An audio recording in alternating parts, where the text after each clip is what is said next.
I think the mountains like it. They like it when people go out and try. But they'll also throw some challenges your way. Rain or getting lost or running low on food and injuries and unfriendly animals. All that sort of stuff. That's part of the game. To say that Ken Posner enjoys a good challenge might be an understatement. A former Army Ranger and decades-long Wall Street analyst, Ken now serves as senior VP at the nation's largest mortgage servicer. During his downtime, Ken likes to decompress with competitive outdoor adventures and a bit of record-breaking here and there. He's run more than 100 marathon-length races, completed the 350-mile long path in record time, thru-hiked the John Muir Trail, and he's now on a quest to climb 1,000 mountains barefoot. On his website, barefootken.com, he lists as some of the motivations for this self-created challenge the calmness which comes from focusing on the basic act of movement, the spirit of adventure, and a sense of light-footedness. The challenge we're focusing on today, however, is chronicled in Ken's new book, Chasing the Grid, an ultrarunner's physical and spiritual journey in pursuit of the ultimate mountain challenge. If you listened to our last show, you heard about the requirements for membership in the Catskill 3500 Club, those being climbing to the summits of 33 peaks over 3,500 feet and repeating 4 of those hikes in the winter. So, 37 summits.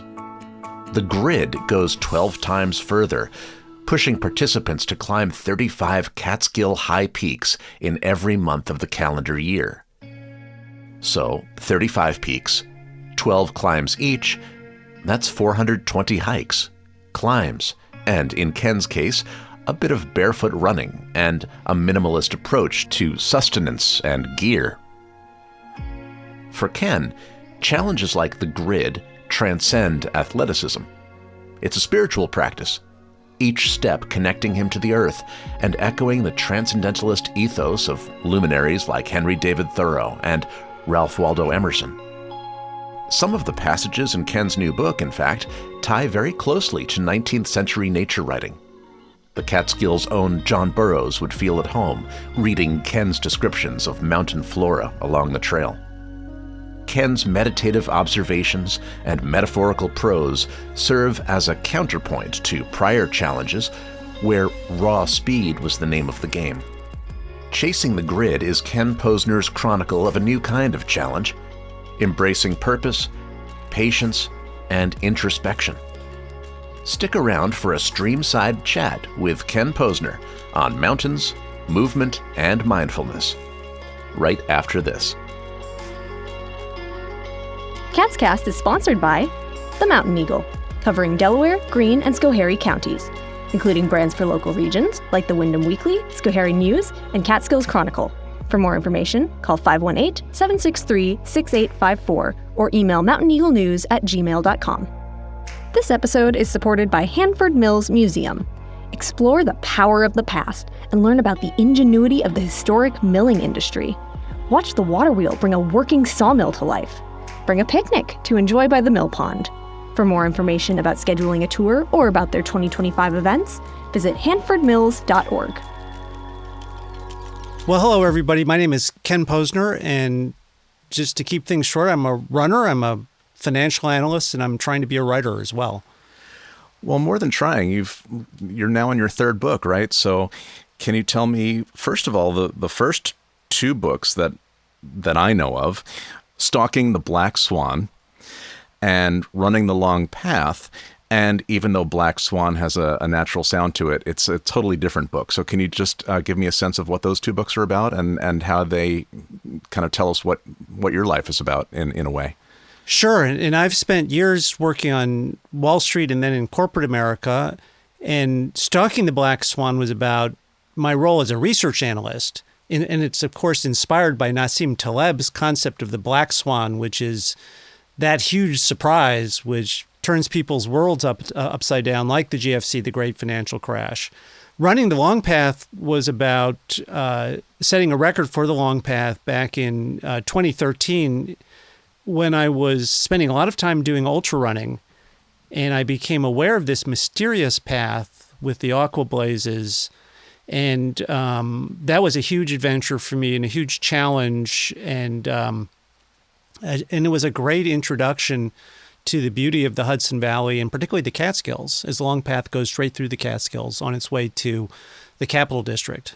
So we've done an episode on the Long Path with Casey Kelbaugh, who wrote an article about it for the New York Times. His goal was not to do it quickly. His goal was to do it and to get from his place in the city to his place in the Catskills. But what was your goal with the Long Path and that achievement? Well, my goal was to break the record. And so this was, I had just turned 50 years old. And the question for me was, could I step up to something bigger and tougher than I had ever done before?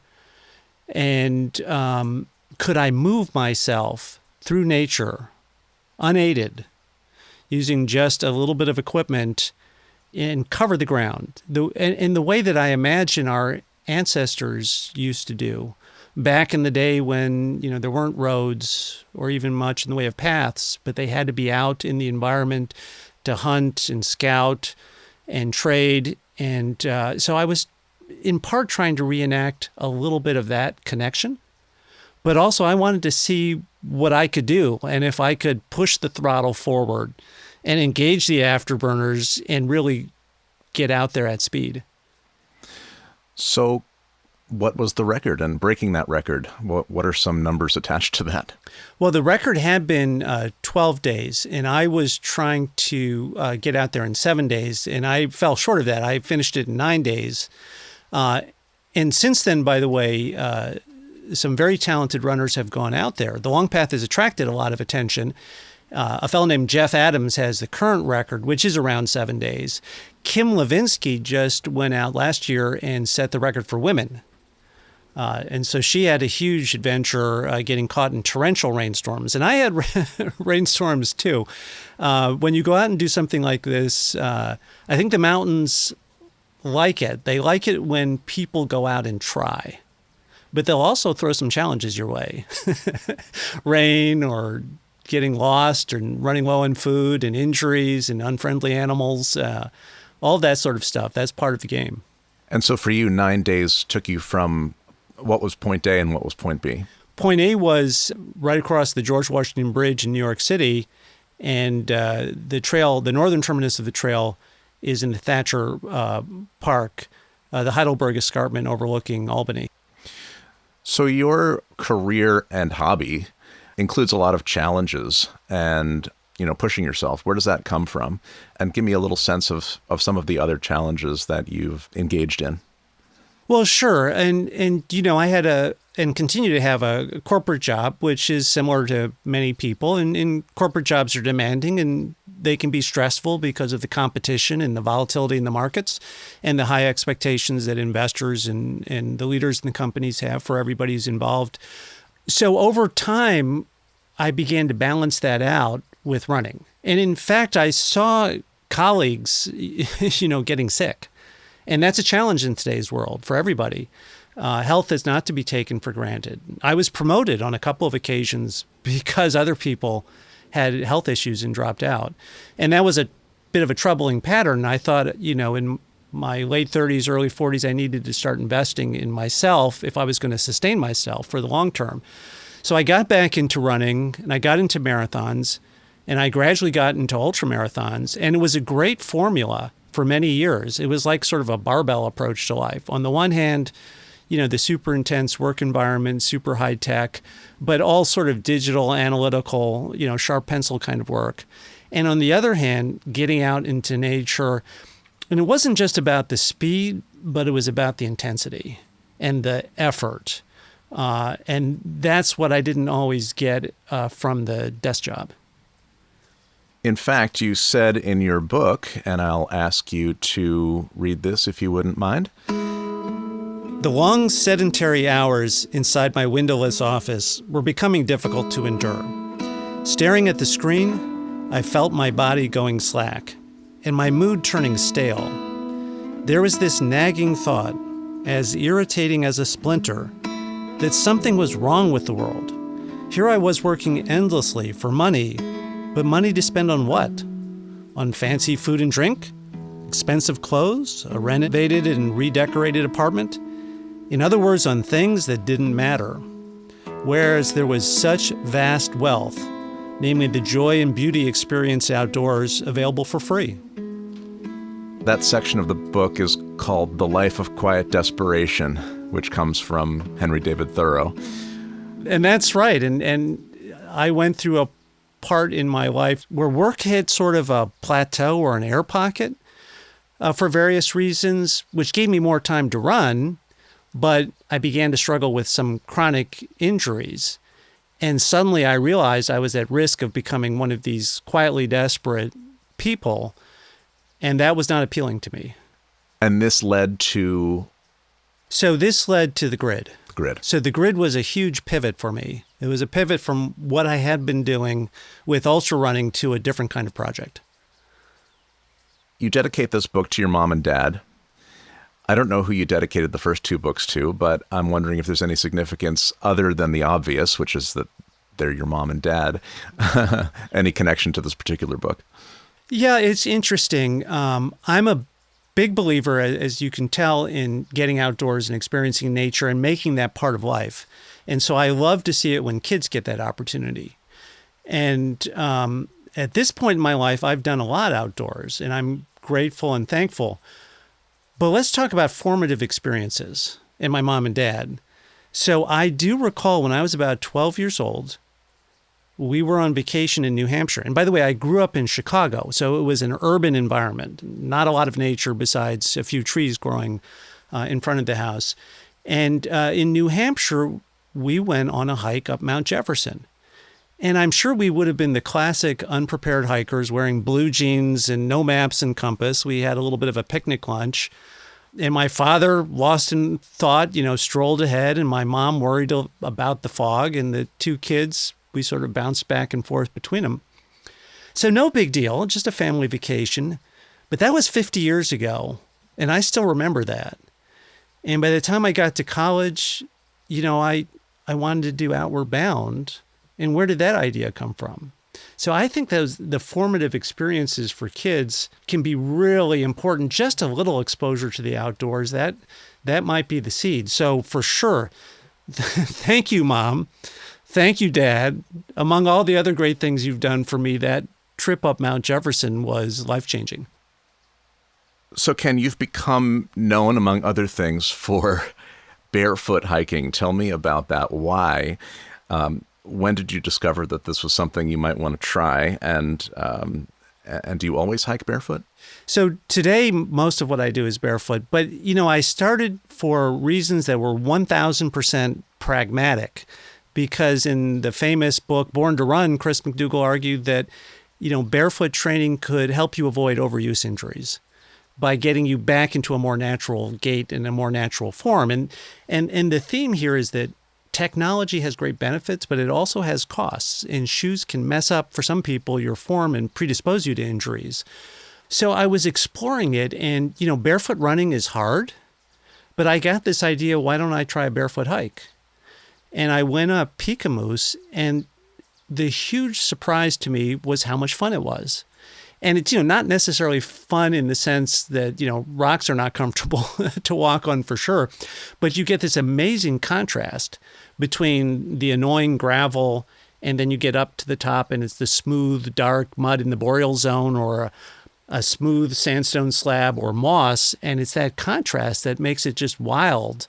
So it's, definitely type 2 fun, but it was so engaging that I rapidly lost interest in shoes.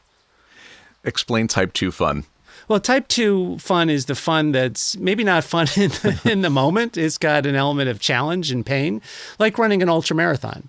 So barefoot is definitely like that. It's got the intensity and the challenge, but it's just a, empowering and super engaging experience.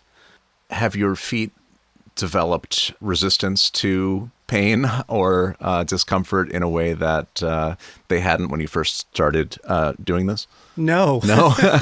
Feet are soft. And, as you do more barefoot, you get, some thicker skin. But feet are never going to be as strong as rocks or as particularly gravel. And so what barefoot teaches you is to be mindful. You've got to place your feet carefully. It's more about form. Instead of, tromping or trudging through the wilderness, you place your feet. It's more like prowling through the forest. And, that's what people did for 1 million years before we invented shoes. And shoes are great because they allow you to go so much faster, but you lose something. There's always a trade-off.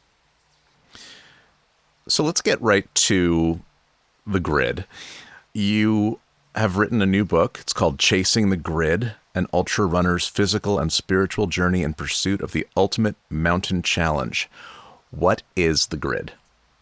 Well, Brett, many of your listeners will be familiar with the Catskill 3500 Club, which has designated a list of high peaks. And that's the way beginning hikers get engaged with the Catskills. They say, okay, here's a list of the peaks. I will go visit them. And by doing so, I qualify to be a member of the club and I get a patch and a certificate. It's sort of a structured way to get into hiking in the mountains. And every mountainous region in the country pretty much has a list of high peaks and typically a club and some kind of recognition. Now, the grid takes it to the next level. To complete the grid, you have to do the list of high peaks in each month of the year. Now, it doesn't have to be 1 year. You can take as long as you want to complete the grid. But by the time you're done in the Catskills, you would have 35 high peaks times 12 months is 420 separate climbs. So it's a big project. It's very simple. The goal is to get to know the mountains really well, to see them at all points in the year as they change from spring to summer to fall to winter. And at the same time, the goal is to learn about yourself as you go through these experiences. So 35 peaks. Each peak is climbed 12 times a year, but not necessarily in the same year. So in other words, you're going to hike Slide Mountain every month of the year and get a sense of what that mountain is like throughout the calendar year. And it's such a cool experience because you're going to hike Slide Mountain in summer when the air is hot and sticky and still. You're going to be there in May when the black flies are buzzing around your head and nipping at you. You're going to be there in December, and maybe there will be 3 or 4 inches of snow, or in February, and maybe those ladders on the far side of Slide are totally covered in ice, and you're trying to get down in your snowshoes without twisting your ankles. So the experiences are totally different, and that's what creates such a powerful experience with 420 experiences, which are all wildly different. And as a person, you keep changing. So some days you're out there and you're full of energy and you're feeling great. And some days you're dragging along and depressed by the fog and the clouds and the grayness. So it becomes a very powerful experience as you accumulate these 420 climbs. And so it's more than a physical challenge. It's a mental challenge. It's a form of meditation maybe and inward reflection. Oh, absolutely. And some people will describe it as a spiritual practice. Now, when I started the grid, I was, full of energy. I was a frustrated ultra runner who was dealing with injuries. And I was like, well, here's a different project I can undertake. And I just threw myself into it, still in the mindset of thinking of everything as a physical challenge. And everything we do outdoors has a physical challenge component, of course. But I quickly became entranced by the sights and sounds. So I had, read Thoreau's famous essay about autumnal tints, the beautiful colors of our sugar maples and red maples and everything else in the fall. I discovered the grid in early January, and I headed out immediately with the goal to start categorizing the tints of winter, which are more subtle. Although sometimes you have a gray day that's cloudy, and suddenly the clouds break and you have the shock of electric turquoise blue from the sky shining through. So the winter is different from the fall. That was my initial fascination. And as I started to finish up the project, I began thinking about integrating the lessons of the mountains back into my, daily life in the cubicle behind the laptop, and how I could combine the passion of the outdoors with the need to be productive. How did you find the time with your, day job and everything else in life to get this done? And how long did it take you? I know that speed wasn't part of this particular challenge, but I'm curious how long the challenge took. When I discovered the grid, which was quite coincidental and very random, I had already been running and hiking in the Catskills for many years, things like the escarpment trail run or that long path through run I mentioned. So I discovered that I had already completed about a quarter of the grid, just coincidentally. And of course, that made it feel like I was almost done. And I was not, because having 300 more peaks to do is a lot. And I have an attitude when I'm taking on a meaningful and important project, I want to get it done. I want to get it done fast because life goes on and, health is not guaranteed, time is not guaranteed, other things come up. So I really threw myself into it, and I finished off the remaining 300 in 2 years. By the way, it did require taking a leave of absence from work. So to your point, time, was a bit of an issue, particularly for the winter climbs, which can be quite slow. But yeah, after 30 or 35 years working, my batteries were starting to run low. And part of what the grid was a way to do a reset. And this is my favorite Burroughs quote. He said, "I go to nature to be soothed and healed." And that's how a lot of us think about it. It's a break from the day-to-day grind in the super high-tech digital world we live in. But he also said, "I go to nature to have my senses put in tune once again." And that's what I mean by a reset. And so as I spent time on the grid and back in nature, I was learning, not only the idyllic experiences of nature, the beautiful fall days or the other joyful experiences, but also the painful and challenging aspect. Some people love the winter, but not me. I do better in the heat, and I'm a summer person. And so the winter climbs could be quite difficult if there were 2 or 3 feet of snow and you're post-holing to your knees, and you're not going at the rhythmic, consistent pace that runners are used to. You're going, a mile an hour. You're going sometimes a mile in 2 hours if you're breaking trail. Or once I climbed fir straight through the woods, and it was very steep and it was heavy snow and the sun came out and it started melting, and that was 1 mile in 3 hours. And so I started thinking, nature is painful as well as pleasurable, but you get this range of experiences. And that's where the passion comes from. And so the tail end of the grid was a project of integration, in the sense that I wanted to bring that passion and excitement from the outdoors world back to my cubicle, if you will, and, find the excitement there again. Because life is too short to be dragging yourself through things that are no longer fun. And did it stick? Yes. And gave you a new spin on your career? Yes, it really did. It really did. It was a huge reset. As I emerged in my mid-50s, for all the hiking and running I had done, I felt like I was in the desert and needed water, but I just needed more nature in my life, and a lot more nature.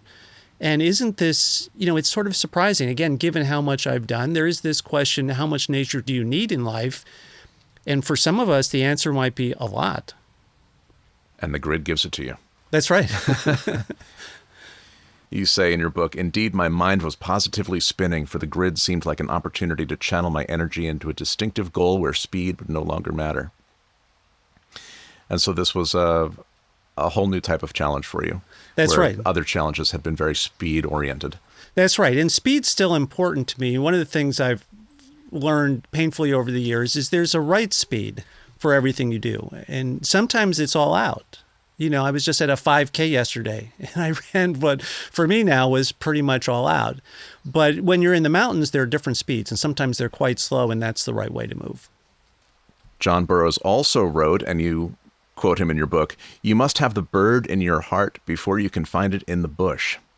And you say, 6 months ago, I'd never heard of a nuthatch. Now they followed me everywhere. So I think that's another thing that separates something like the grid from other challenges that are, set up to get them done as quickly as possible. And the grid, with its revisits to the same place, you're noticing things that would just pass you by. That's right. And John Burroughs wrote, to learn something new, take the path you took yesterday. Yeah. But the nuthatches were funny. And, the grid was a different experience for me because as an ultrarunner, I was, totally focused on moving through the forests. And I was so intrigued by the sights and the sounds and the patterns, but they flew past at speed and it was hard to notice things. But while doing the grid at a slower pace, I began to see how much there was. I was just out bushwhacking the other day, and somehow I had noticed bindweed, but I had never gotten quite as tangled up in it as I did. This was Pack Saddle and Pine Island on the way to Evergreen. I've never seen so much bindweed, and it crawled up into like waist-high ferns, and it created just a complete mess to get through. But, everything is different, and you start seeing and observing. The book, Chasing the Grid, has an appendix, and I list out 300 species of different things I identified while I was in the mountains. Not because, I'm a botanist, I'm not, or a naturalist, but it was so cool to start to recognize the other people in the forest and learn their names, whether they were trees or flowers or frogs or bugs or lichens or moss or funguses. So there's just a whole world. One of the things about the grid that was truly amazing for me was it taught me to open my eyes and see things, which is what we're talking about. And again, it's back to that theme of technology. And we all know this with Google Maps, it gets us where we're going. But if you're like me, I have no idea how I got there. And I would never be able to find my way back. It's the same thing in the mountains. I've talked to people and they're like, oh yeah, we've been to the Catskills. We couldn't see anything. And, in the summer, the vegetation is quite thick. But as you're out there, you learn to start seeing the small things. And so, for example, the trail from Table to Lone, which is a social trail, it's not an official trail. I think it took a half a dozen visits out there before I finally found it. I always would slip too far downhill towards the Neversink and miss the saddle. One day I just stopped and I said, look, I've got to follow the crest of the ridge. And I realized that there were little sparkles of light. You couldn't really see much in the first spruce thickets, but there were little sparkles of light. And when they equalized on either side, you realized, okay, I'm on the exact crest. And when I finally got that right, there was the trail right in front of my feet where it was supposed to be. And it just took me multiple tries to find it. Or the other amazing thing is you're out bushwhacking and you're trying to find your way to some mountain, and it's of course completely invisible in the thick foliage until you see it through a gap in the leaves. And it's only a few inches wide, but there in the distance is a little line of spiky trees, and they're a little bit duller green because they're farther off, and you're like, that's the shoulder. And now I know where the mountain is, just from that little tiny clue. So that was a great lesson from the grid. The mountains taught me how to, open my eyes and see again.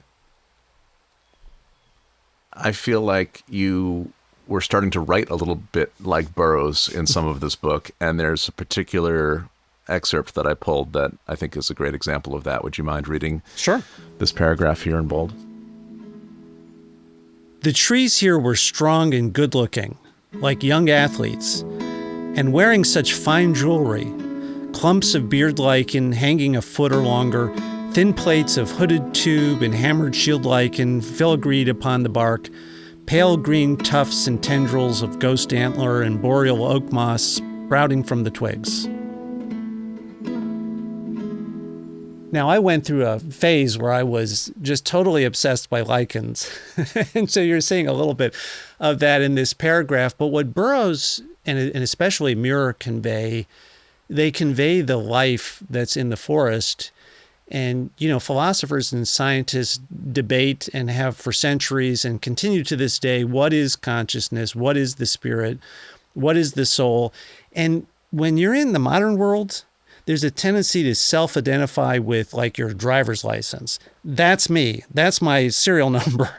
And that's my license to operate a vehicle subject to the rules and regulations and liabilities, thereof. But when you're out in the mountains, you realize the sense of self expands and becomes much more inclusive and connective. And that's Burroughs and Muir are such great authors at conveying that sense. And something like the grid will help, the rest of us experience a little bit of that. That metaphorical prose, I think, could come straight out of one of Burroughs' essays. Yeah, and Burroughs, too, he uses quaint terms like, manliness and virility, which we don't use today because we recognize men and women and other people, all have strength. But there is a sense of strength and the importance of strength running through his writing. And I think part of what the mountains do is they teach you to be strong, to manage yourself in a wild environment. And, that's not something we want to lose. Thoreau comes in quite a bit too, just if nothing else, for the simplicity of how you approached this. And I also want to tie in what I would consider type 3 happiness here. You talked a little bit about it, the hot and sticky weather, which you enjoy when I don't so much, the black flies, that type of thing. That seems like another level from type 2 happiness, which you explained before. But you say, the forecast for the first weekend in July called for a high of 96 and plenty of humidity. Such wonderful weather, such luscious conditions. This was the perfect time to drop gear, go light, and push the envelope on minimalism and simplicity. 96 degrees and plenty of humidity would keep me in the house with the air conditioning, but you had a different approach. And you said before that you enjoy hot weather, but tell me a little bit about the minimalist approach and how weather would inform how you would make those decisions. Yeah, the minimalist approach, I think on the one hand, we all have to be minimalists. Otherwise, you're asking to be overwhelmed by the complexity of the world. But my experience of the grid pushed me further in a minimalist direction. So I ended up doing a lot of hiking barefoot. I stopped carrying food and water. I stopped mostly using bug spray. I would do silly things like go out at night and turn off my light and stumble around in the darkness, or practice something called natural navigation, which is when you learn to find your way through the forest off trail without using a GPS or map and compass. And so all of these are minimalist trends. They're all about rediscovering latent human abilities, which technology tends to replace today. So it's about going back to finding human strengths. And again, to me, we use technology, but there's a trade-off, and you don't want to become dependent on it and lose sight of who you are deep down and what you can do. So that was a big part of the spirit of the grid for me. For you, who's highly experienced, when would it be dangerous to not bring food or water or some of these other things that hikers are told you must have?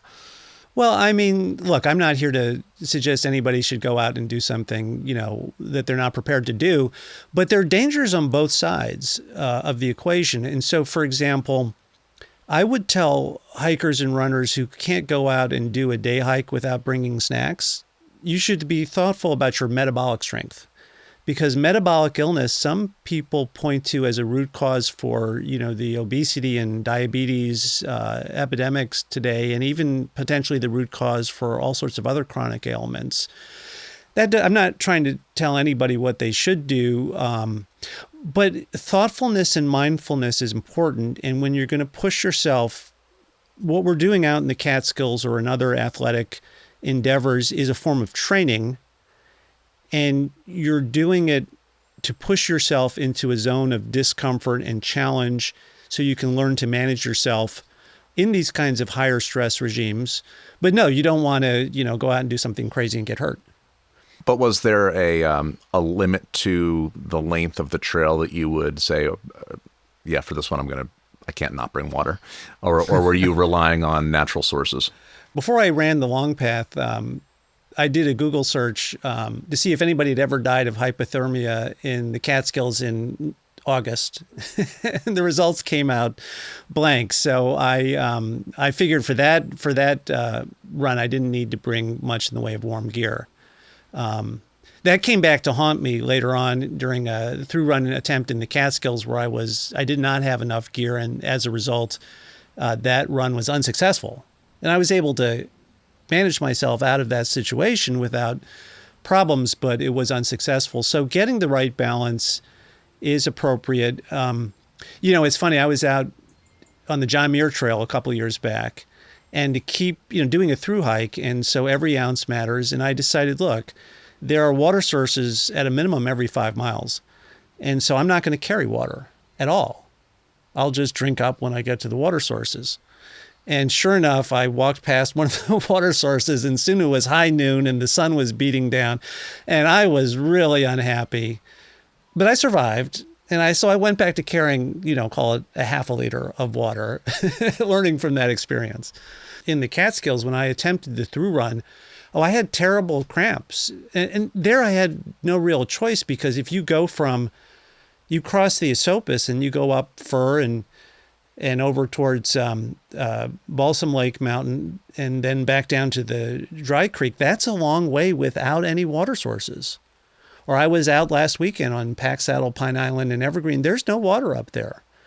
So if you run out of water, it's unlikely that you're going to expire from dehydration, but you may start to have, unproductive time. You may end up going slower and being thirsty and uncomfortable. But these are the kinds of challenges that we all learn to deal with in the mountains. It's an unmanaged environment. And so your mindfulness, your thoughtfulness, your preparation, your ability to manage yourself when things go wrong, this is what we're trying to learn and do when we're out here. And everyone should be in tune with their own bodies. So, for me, I don't drink a lot of water, but if I take even a 4-mile hike, if I don't have 2 liters with me, I'll panic. Well, you nailed it, Brett. We've got to be in tune with our bodies. And what I would tell young people is, as you get older, the platform starts to lose some resilience. And better if you can understand how it works throughout your whole life, then you can make those decisions more thoughtfully and with hopefully better outcomes. Let's talk about the sustainability of the grid. Uh-huh.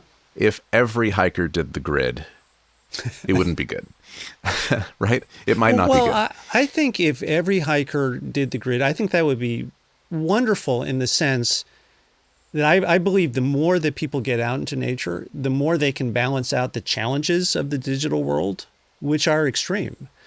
But if everybody did the grid, you would have some usage management issues, which the Catskills already has. So how do we balance that with leave no trace principles or giving back in some way to trail maintenance? First of all, I would compliment the DEC, which is managing the Catskills and, overall responsible for the protecting the environment, but also they need to manage how people use the resources. So they've been studying, with help from the Trail Conference, what to do about the growing usage, particularly the bushwhacking and the social paths that are emerging on some of the high peaks. And it may well be that the right answer is to put in place official trails, since there's so much usage up there. But what I think is great about the grid community, and more broadly, the 3500 Club and the other organizations and people who have the experience, is a lot of these folks give back by volunteering. So you have people volunteering with the Trail Conference to maintain the trails and keep them open. And you have super experienced people like Ralph Rindak, who was one of the first folks to complete the grid. He does amazing work taking people out on the trails and teaching them and guiding them, because most of us start as inexperienced hikers and we need the guidance. And people like him, I think, do a great service to the community as sources of knowledge and guidance and coaching and counseling. After I did the grid, recognizing that the Catskill high peaks can be crowded, particularly on holiday weekends and nice summer days, I've gone on to other projects like the All Trails Challenge, which just entails walking on all the trails in the Catskills. And that will take you out into the Western Catskills, where in many cases you'll rarely see another person. I was out hiking the Northern Catskills a few weeks ago, Mount Pisgah and Richmond Mountain. I was out there all weekend. I saw one other person who was a Trail Conference maintainer doing his work to keep the trail open. So those of us who are heavy users, we can move to other places. There's a lot of room out there for more people to go out there and experience, the benefits of nature. How did you celebrate finishing the grid? Or did you? A lot of the grid I did by myself.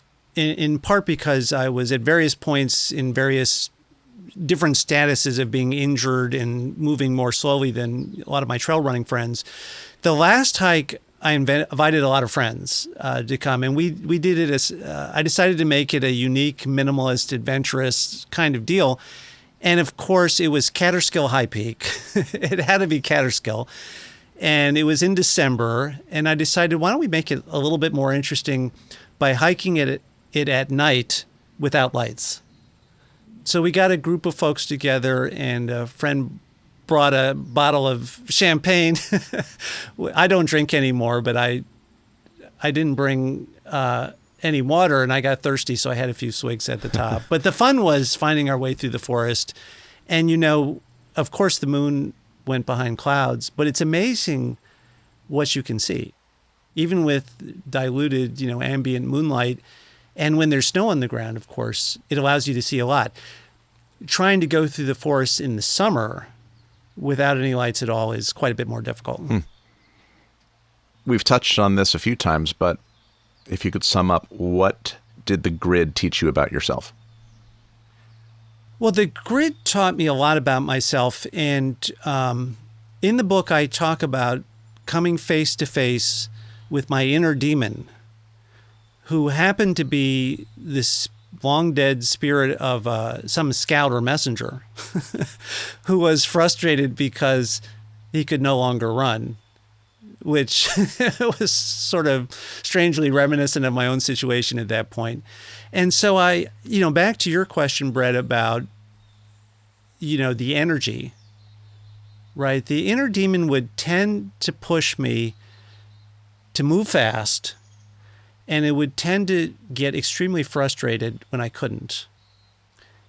And sometimes, especially barefoot, I would get quite frustrated. I remember going up Southwest Hunter, and it was in October, and I showed up barefoot, and the car thermometer was like 32 degrees. And I'm like, this is not good. This is not what I was hoping for in a nice fall day. But I went on anyhow. And as I was bushwhacking up Southwest Hunter from Diamond Notch, from the lean-to on the pass or the saddle, I noticed there were specks of frost on the ground. And I'm like, okay, I need to move quickly to generate body heat to keep, my feet at risk from going numb, which is not a good idea. And, at that point, I got tangled up. A long beech branch or something snagged my backpack and, just held me up for a second. And I started to get sort of frustrated and mad. And it's like, I've got to keep moving quickly to generate body heat. And then I got into just a massive tumble of rocks, and I had to pick my way through this stuff. And there was no way to move fast at all. And the wind was starting to pick up, and my feet were starting to go numb. And it was just total frustration. And I think I started shouting out loud in frustration. And I remember my agent read that part of the earlier draft, and she was like, Ken, do you have a anger management problem? And I don't think so, but I think I've got the same challenge that a lot of us have. We have energy. We're operating in a complex environment, and we encounter challenges, and we got to figure out our way through these challenges. And that means managing that energy so it doesn't get out of control. And that's hard when the stakes are high. So, by the way, I was able to finally get on top of the mountain. But the barefoot was, part of me realized I needed to work on patience, more self-management, more self-control. And some of the grid was about that. Did you do the whole thing barefoot? Well, and that, not the whole grid, but that trip I did. Yeah. I got up to the top of Southwest Hunter, and then I jogged along the Fenwick Lumber Railroad Trail towards Hunter, dodging the columnar ice, the little ice spikes on the trail. And somebody saw me passing Hunter, and they posted, I saw this crazy barefoot guy on Hunter, and it was 26 degrees. So maybe that was my best cold exploit. And then I came down the other side, and I saw a butterfly wing lying on the trail. And I thought, how sad. It's past the season for those sparks of color in life. So that trip was all barefoot and no permanent damage, although my feet were sore for the next few days. But yeah, you asked about what did I learn about myself. It's just practice and trying to be more in control and learn to manage myself and, make myself more useful and more reliable and more dependable and therefore more able to do the other things I have to do in life. There's, I think, an element of asceticism to some of how you take on these challenges, the barefooted hiking, the lack of food and water in some cases. And I guess that also contributes to mental development, and also maybe I've gone through this, I can certainly handle this, whatever confronts you in life. That's right. And there's a point in the book where I talk about frustrations at work, some new project being dumped on my lap and my boss tagging along on a trip somewhere. And it's like, well, this is annoying, but it's not as bad as a first spruce thicket when you get stuck in a bad one. So I'll let you in on what I think is a secret, because in the Western tradition, asceticism is associated with self-denial. And it doesn't look like much fun, right? It's by, religious people maybe who are undertaking the world's sins and pains in reflection of the fact that we're all fallen people. But if you go back to the ancient Greeks, they had a term ascesis, which is the same root word. But it wasn't necessarily meant to connote a lifestyle of self-denial. It was more about an athletic practice, or a practice for developing both athletic and spiritual qualities. And so physical challenges, including going without food and water and feats of endurance, and of course going barefoot. That's how the Greeks competed and exercised back in the day. That was thought to be part of just how you developed yourself. So it wasn't about self-denial. It was just about finding and developing your inner strength. And I think in other traditions around the world, you'll find that too. For example, in the Northwest, the Yurok Indians have a traditional training practice, which they call hochkep. And it involves the same disciplines, going without food and water and getting out on the trails and getting out at night and in bad weather. And they describe this practice on the one hand as a way of seeking spiritual powers from the spirit world. But on the other hand, it's also a way to make yourself strong, to make your mind strong, so that you can achieve your purpose in life instead of being somebody else's pet, which is the word that some of those informants use. So these kinds of training traditions, I think, are universal or nearly universal in cultures around the world. And the real secret is when you go out and do this stuff, it's a lot of fun. It's the type 2 fun. It's the fun that's intense. It has pain as well as pleasure and excitement. But as odd as it sounds, getting out in the beautiful Catskills Mountains and whatever kit or setup you have, it's joy, it's experience, it's intensity, it's the beauty of the natural world. And I think if you can get some of that into your life, it makes you a happier, more positive person. And then you can share that positivity with other people. And that's the energy we all need just to go out and do our job. What do you hope readers take away from this book? Well, I'm not trying to specifically encourage, more grid aspirants. But I think getting people outdoors is good. But also the grid for me it was a pivot. It was a project. It wasn't a race. It was more like a pilgrimage. And so I do think pilgrimage is a useful concept for us in this super high-tech digital world. And historically, a pilgrimage meant going away somewhere. And so I'd like to suggest there's another way to do this, which is, sometimes I call it a synthetic pilgrimage. Instead of picking up and leaving and going somewhere else, you can start to use those weekends and a little bit of vacation time to work on this kind of project. And as you work on the project, it's specifically to learn about yourself. And you're taking yourself off the path of productivity, out of the cubicle, out of the shopping mall, and you're going into a wild environment, unmanaged environment, which is going to force you to learn about yourself. And I think, these kinds of projects can really produce great opportunities to learn and develop and maybe change your direction ever so slightly. Because the modern world is totally happy if you're just productive and do the same thing over and over and over again, and then you're done. And it's like, well, was that it? So I'd love to see more people think about projects and learning and taking charge of their direction. So that would be, I guess, the real hope. Great. Well, I really enjoyed the book, and thank you for taking some time to talk about it. This has been fantastic. I'm just delighted, Brett. Thank you so much for having me on your show. Ken Posner's book, Chasing the Grid, an ultra-runner's physical and spiritual journey in pursuit of the ultimate mountain challenge, is available now wherever books are sold. Might we suggest checking in with one of our local booksellers, such as Briars and Brambles Books, the go-to independent book and gift store in the Catskills.